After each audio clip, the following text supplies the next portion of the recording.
In a gesture of solidarity, Secretary-General Fikile Mbalula asked guests to sing the national song at a recent ANC gathering. A small group of ANC supporters, however, responded to his plea by holding up signs with a strong message, "Don't kill Chris Hani again." Please kindly subscribe to our YouTube channel, turn on the notification bell so as to get all our updates.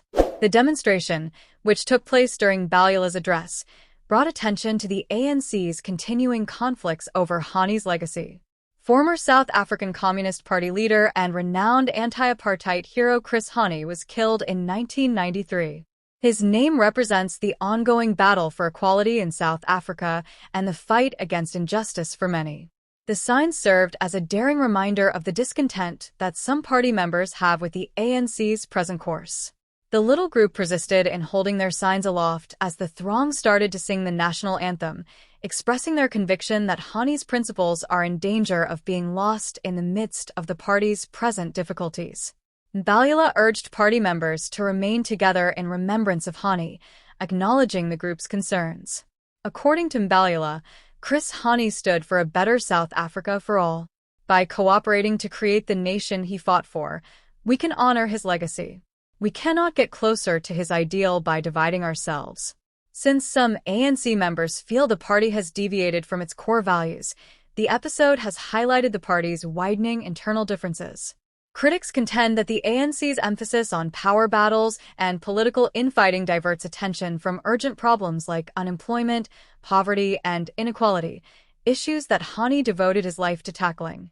According to political analyst Thabo Makona, the demonstration is a reflection of ANC members' general dissatisfaction with the party's leadership.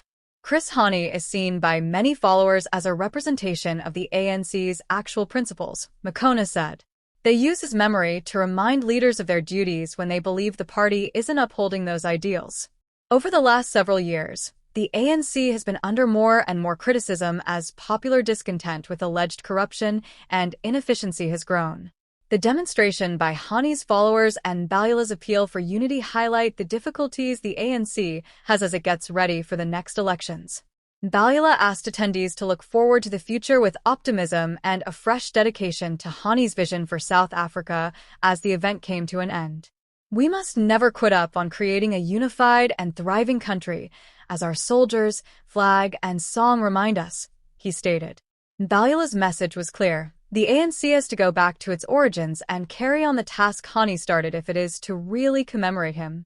Once more, African National Congress, ANC, Secretary-General Fikile Mbalula's criticism of the South African Communist Party, SACP, for voicing complaints via the media instead of resolving issues inside alliance institutions further strained tensions within the Tripartite Alliance.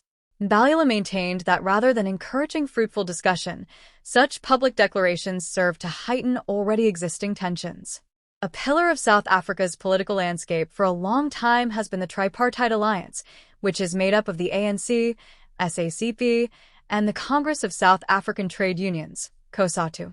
The alliance partners have, however, been at odds more often in recent years, especially on matters of economic policy, governance, and the ANC's approach to corruption.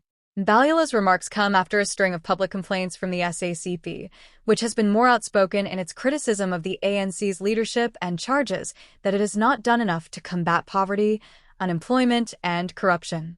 Concerns have also been voiced by the SACP over the ANC's alleged departure from its core values of economic justice, non-racism, and drastic socioeconomic change. Speaking at an ANC function this week, Mbalula said he was disappointed with the SACP strategy and that the alliance's cohesiveness and credibility are harmed when disagreements are handled via the media. "If we want to continue this historic relationship, we must have open, behind-the-scenes conversations," Mbalula said. Though it must be directed via appropriate channels rather than the media, criticism is accepted. He said that a deeper level of dissatisfaction inside the partnership is reflected in the SACP's determination to openly express its concerns. While we acknowledge that not all problems can be handled quickly, making a public spectacle weakens the progress we've made together. It provides our critics with justification to cast doubt on the alliance's continued significance, Mbalula said. However, The SACP has defended its position, with some leaders claiming that they have no option.